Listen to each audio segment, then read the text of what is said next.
Got my eyes straight ahead, got my head in the game. With the red light on, I'm just waiting for the change. Keep my head down low.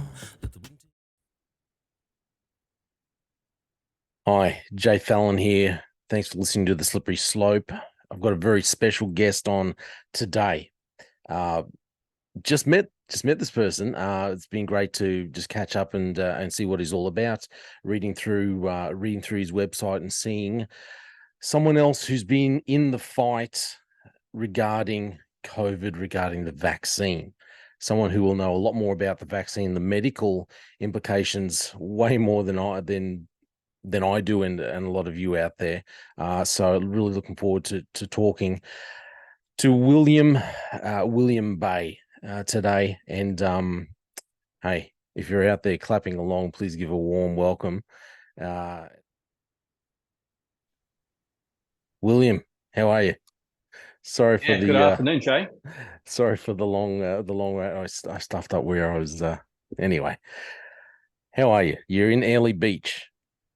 Yeah, I got some friends joining me there on the left or the right now. Yeah, I just saw this some cockatoos. That's a fantastic view you've got behind you. So Yes. Yeah, this is what you do, Jay, when you're suspended for 15 months by the government. You enjoy life because you never know how long it's going to last for. yeah, you've got to living in this great state. Can you just introduce yourself? Tell us a bit about yourself, and yeah, we'll go from there. Yeah. My name is the suspended Dr. William Bay.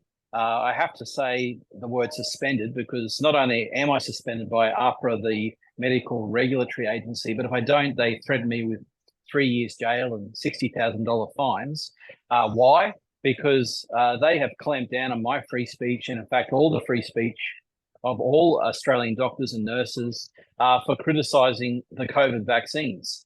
I spoke out at an Australian Medical Association conference in Sydney at the end of July last year in 2022. I asked them to stop gaslighting the people of Australia and start telling the truth about the COVID injectables. That is, that they are capable of causing harm and they're not as fantastic as the mainstream media would have us believe. And for that, they suspended me on 45 charges, Jay, of being a threat, a serious threat, in fact, to the safety of all Australians. And I remain suspended, unable to work to this day. But I haven't been taking this matter lying down. I've been fighting this issue in the High Court of Australia and in the Supreme Court of Queensland, where I'm demanding the right for doctors and nurses to have freedom of speech and to warn patients about what's going into their bodies. So that's where I'm coming from, Jay. Probably. Like I told you, I had my experiences from a police perspective, being stood down without pay and everything like that, and being told, hey, yes, when I was given paperwork, it was like, hey, this is against our human rights, the legislation, the things that we train in every year. And yet when you turn the page, it was, however, we will do this regardless because your human rights, all that legislation really doesn't matter. And I'd always speaking from a police perspective and trying to look in how doctors are looking at this. And I'd noticed that there's a few reports coming out from some doctors, some nurses. It seems like medical people are hesitant to speak out. And I think is it just because you're going to lose so much, or what's the reason behind that, do you think? Yeah, it's clearly because AHPRA, Australian Health Practitioner Regulation Agency, they've issued a statement back in March 2021, Jay, that said, if you dare criticise us or the government or the vaccine program or the vaccines themselves, especially online, you will face regulatory action, which basically means the end of your career, the end of your job, exactly what's happened to me and other doctors like Dr. Mark Hobart, Dr. Miley Trin. So we've been suspended well beyond 15 months, 24 months, close to for those other two doctors. And look, I didn't receive a single patient complaint. I used to work up here in North Queensland as a telehealth doctor, Jay. I used to service patients from Mackay to Torres Strait. Didn't get a single complaint. I worked 7 days a week in many different roles. And AHPRA came after me and destroyed my career and all the work that I was doing for North Queensland here simply because I said to people publicly that these injectables are quite possibly not the bee's knees, that they're dangerous. And so what it's done is send a message to all health practitioners across Australia now that if you speak out, if you tell the truth, they're going to destroy you. And that's why it's such a shame that people can't trust their doctors or their nurses these days, because by law, this medical regulatory authority will come down hard against those doctors and nurses if they speak the truth to their patients. It's such an abomination. And the people of Australia have got to demand better from their government. They've got to demand better from APRA and from their doctors to be told the truth. And it just doesn't apply to the vaccines either, Jay. It applies to all health services, because the national law, the health practitioner regulation, national law that governs all this, that APRA operates under, says that the patient is no longer the most important thing for people. It's the public safety, the public confidence, the greater good. So we've lost our individualized health system in Australia now. And since this pandemic, this scandemic, we're now living in a communist, collateralized, centralized health system, and it's just not working. People are lining up, there's ambulance ramping, and the doctors aren't giving the right treatment. This is a disgrace, and Anastasia Palaszczuk, quite frankly, needs to be replaced. Amen. Amen. Amen. Yeah, needs to be replaced. So much of our government. Can you tell me, is there any, what information can you give us, can you give the listeners about the vaccine itself? What really made you think, hey, this is not, these aren't as good as what, as you said, these aren't the bee's knees? Yeah, well, the first red flag for me was that it was happening so quickly. It takes years, often a decade, to develop a vaccine, and we haven't had a workable vaccine brought onto the market for years. And suddenly, as Trump said, who I love, Operation Warp Speed, the vaccine was created so quickly, so it was only a year or so from development of the technology to bringing the product to market. And so the speed at which the product was developed, it's quite clearly not possible to be able to be tested on people properly before releasing it to the general public. And then it turns out that was correct. The TGA, the Therapeutic Goods Association, the Department of Health federally that's responsible for approving these vaccines, they didn't even do any testing themselves. So they're supposed to be looking after our safety, and yet they just relied on the data from Pfizer to approve all these mRNA injectables. And what we find out months or years later is that they hadn't done any testing at all. It's like just letting Coca-Cola develop an entirely new drink, not doing any tests to make sure that it's safe for anybody, just relying that Coca-Cola says it's all cool, mate. There's nothing to see here. And then even worse, the government doubles down, Jay, and says, you know what? This Coca-Cola drink that hasn't been tested, it's so good for you, we're going to force you to drink it. And if you don't drink it, you're going to lose your job, or you're going to be so shamed and embarrassed in your community that you're not a Coca-Cola drinker that you're going to want to take it. You're going to beg to take it. That's the disgusting coercion that the Queensland government and Scott Morrison and even Anthony Albanese to this day has done on the Australian people by taking away what matters most to humans, and that is freedom of choice. That's all I've been speaking out for, is freedom of choice. And if you don't have freedom of choice regarding your body, about your own will, about what you want to say to people, then you're really living in a prison. So they've turned this continent into a prison island merely by taking away our freedom of choice, and we've got to push back against it. Push back. Freedom of choice, freedom of speech. I've been talking recently about how, we're bringing in these hate speech laws, and which on the face value, I would agree, some of the things that people say, I think, yep, okay, I'm very much against that.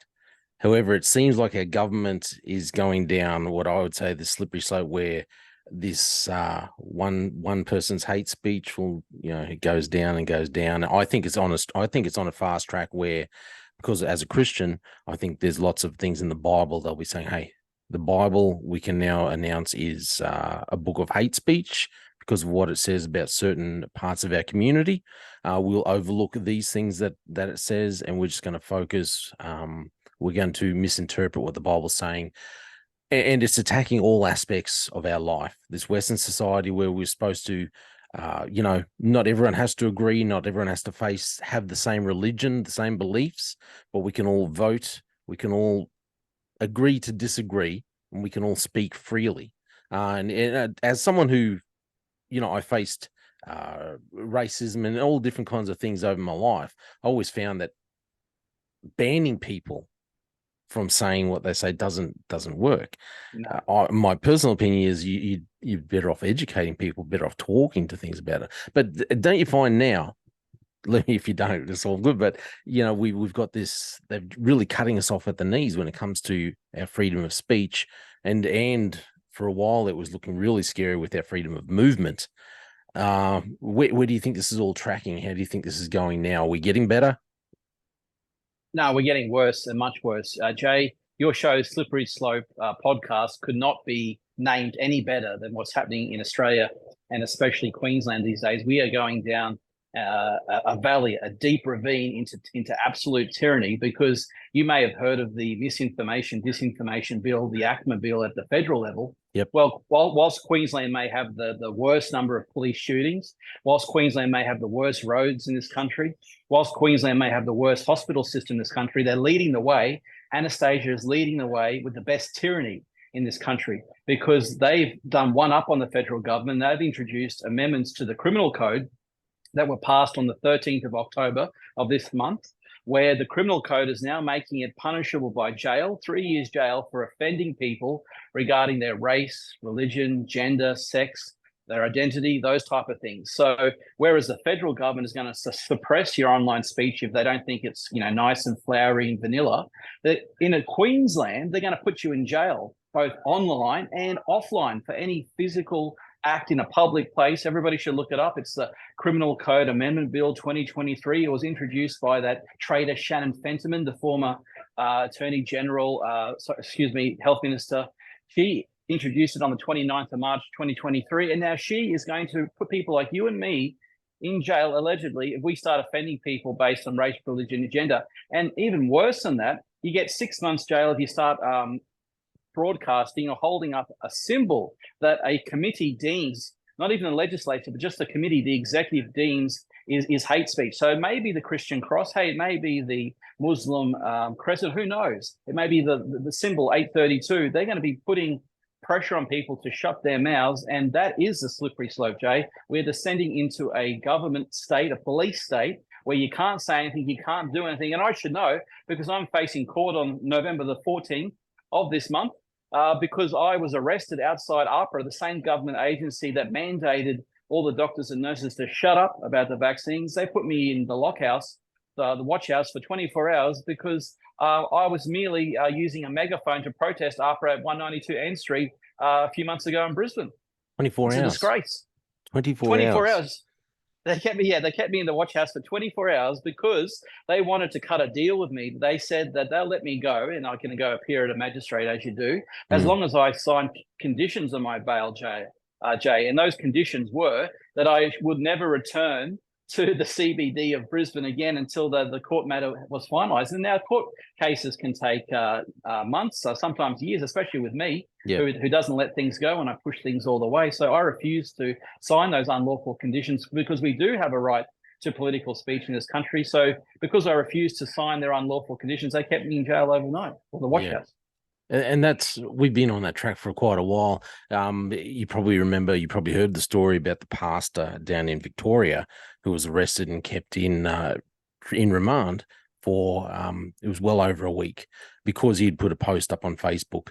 But I'd noticed with police that we were slowly taking that track down, where people like yourself, people like their pastor, they would be held in for times that were just out of the ordinary. And yet I'd personally seen people who had done violent crimes, literally.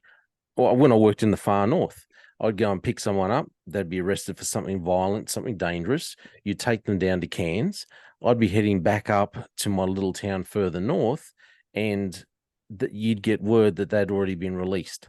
And you sit there going, and later on, I was looking at cases like yourself, thinking, how is this possible? How are people like yourself, like this pastor, like others that I was hearing of, because they didn't agree with the government, and it was all now the police. And this, I never thought it would come to this with the police, not the police that I joined and that I really appreciated when I first joined.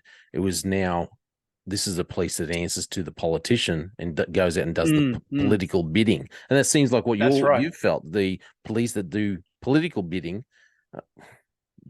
So you're fighting that now as well. I am fighting that now. Yeah, I agree with you that things have changed in the Queensland Police.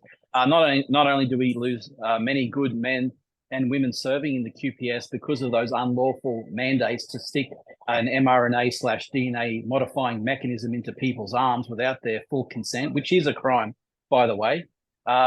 We lost those good service officers, and I had a great relationship with the QPS. I mean, when I was doing one of my many protests, I did about 50-55 over the last 15 months.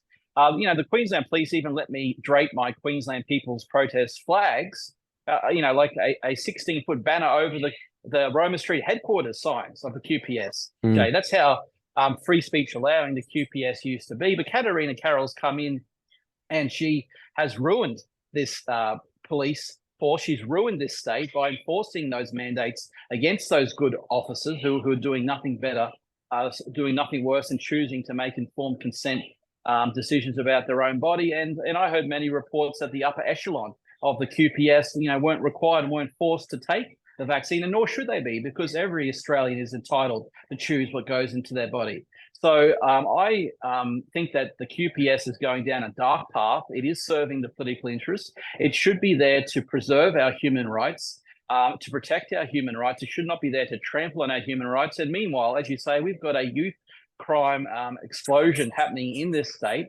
I think that the QPS's priorities are well out of whack. And as they say with corporations, if you go woke, you go broke. Well, Katarina Carroll's making the whole QPS as broke as the wokest corporation on earth. So there's some more reform that needs there. A whole lot of them need to be kicked out at the next election, Jay. I want to see it all gone, the slate wiped clean. We get a fresh face in there. And don't you for one second believe that I'm a big supporter of the LNP either. They're just as bad and have been supporting this tyranny the whole way as well. So the Queensland people need to choose appropriate candidates who look after them, not look after their mates. Yeah. Have I said enough controversy yet? Katarina, I'm not going to say much about it. So I'm not a fan. I find myself just, getting flustered when I start talking about it. Our lack of leadership, the way leadership has gone down in this country has just been very disappointing. I'd done an episode a long time ago, just how Australia now is not the Australia that I was brought up with. The Australia where everyone can get out, everyone can have a go. You can talk, you don't have to agree, but we could all disagree and keep getting along. That's the Australia I know. Yeah, absolutely. And justice, everyone stood up for justice. Everyone had a good understanding what was right and what was wrong, and what the law, the spirit of the law, and what was actually just in our nation. Whereas now it just seems like we've lost so much of that. And I think it all comes back to when you've got leaders, getting back to your profession, if you've got people in medical, because so many people respect doctors, respect the nurses, respect the people in that place, and see them as people with authority, because all the studying, because everything they have to do to get to that position. And then when they see them even just pushed to the ground and know that they can't speak up, I think that that had a major impact on our nation, and on people just being too scared to speak up, too scared of what could happen to them.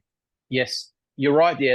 Whenever a certain segment of society is suppressed, whatever group it may be, it sends a chilling effect regarding free speech to the rest of the populace. So that's why it's always important that we support our brothers and our sisters when we see them being disadvantaged or arrested or suppress their free speech for whatever it may be. So if you see somebody who you don't like being cancelled online, or being arrested for not speaking what the government likes, or getting in trouble at school for saying the wrong thing, I think we all need to come together as a nation, as a community, and support our brothers and sisters, regardless of what race they are, regardless of what religion they are, regardless of what gender they are, and promote those values that bind us all, which are liberty, which is freedom of speech, which is freedom of movement. Because we don't stick up for our white friends, we don't stick up for our black friends, we don't stick up for our gay friends, they're going to come for all of us sooner or later. And I'm a testament to that, because I was a doctor.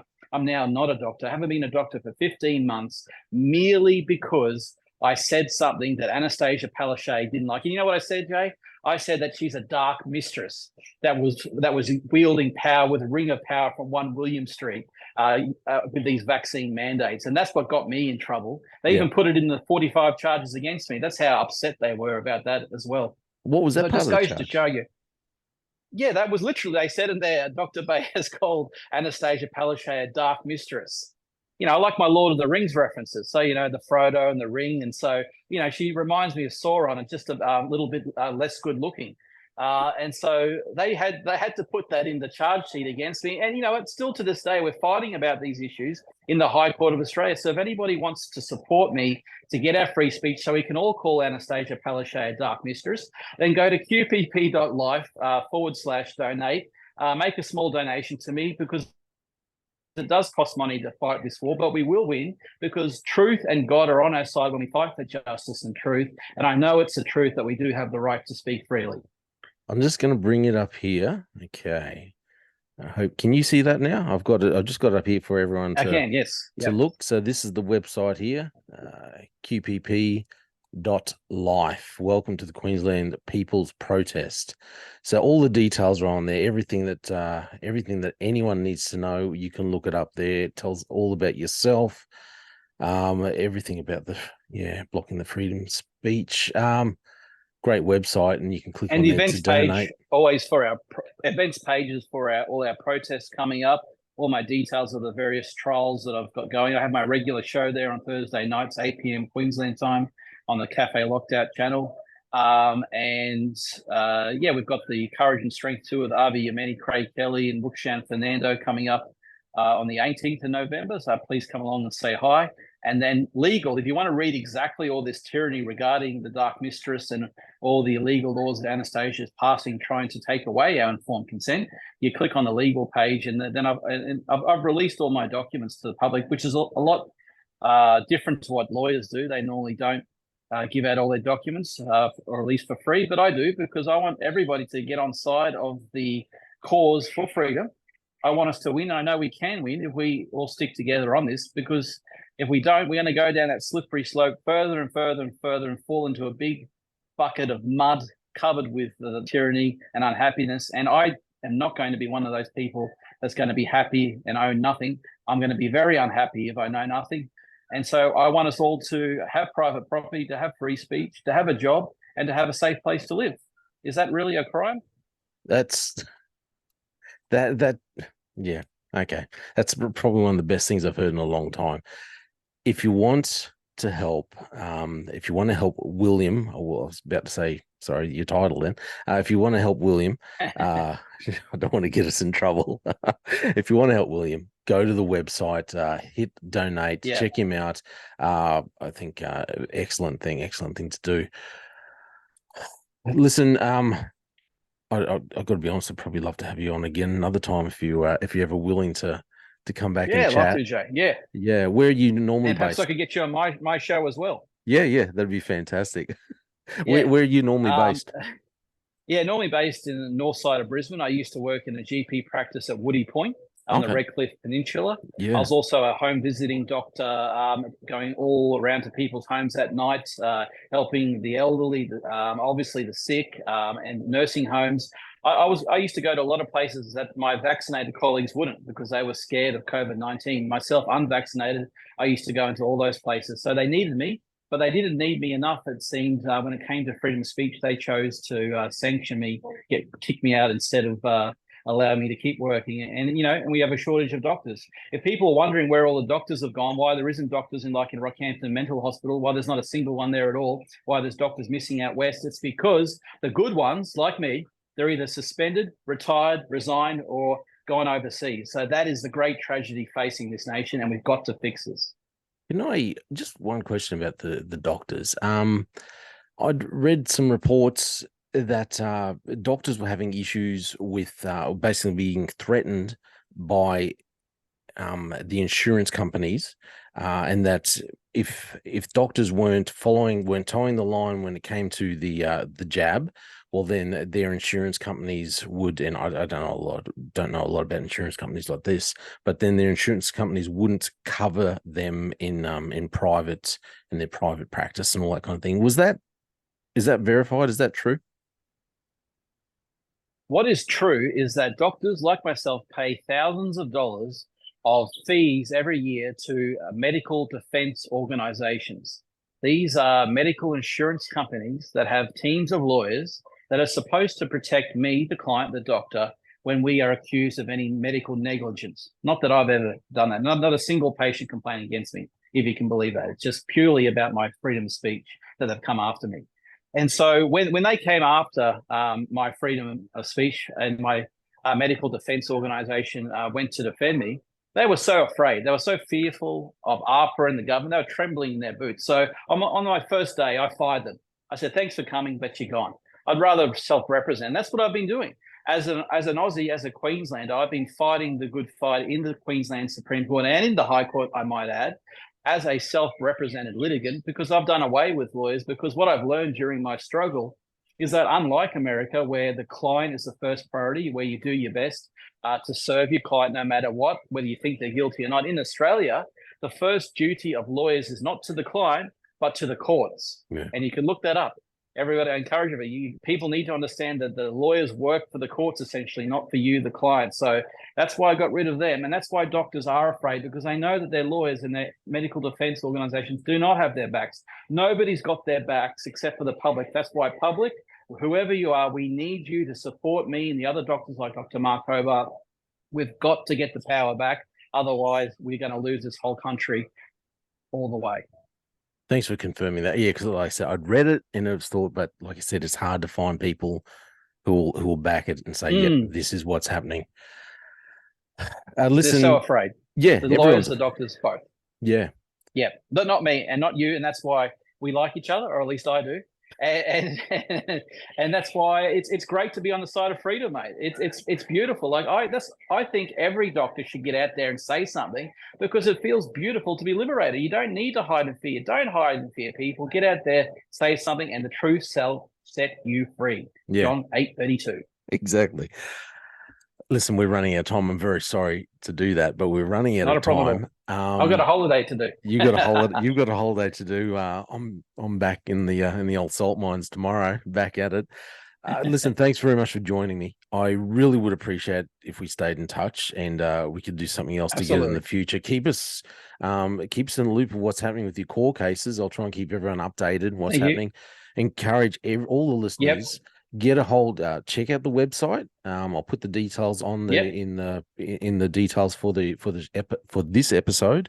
And check out what William's doing, what suspended Dr. William is doing, and please support. And I think it'd be a great thing. It's a great thing to stand up for freedom and for free speech, and to try and pull this country back from the brink, back from that slippery slope that we've been going down. Yeah, absolutely. And we can do it. We really can, because our weapons in this war is freedom of speech, and that's why they want to take it away from us.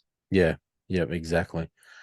Thanks very much for joining me. Thanks for reaching out. It was suspended Dr. William. Sorry, I keep saying suspended because I was about to call you again, and I'm like, oh, I'm going to get us in trouble. No, but yeah, so that's that government interfering again. Yeah, and William reached out to me today, so it was awesome we could catch up, and hopefully we'll be able to stay in touch. Thanks for joining me on the Slippery Slope. We will do. Thanks so much, Joe. Pleasure. Catch you next time. They just fuel a desire that will take me higher. I'm on fire.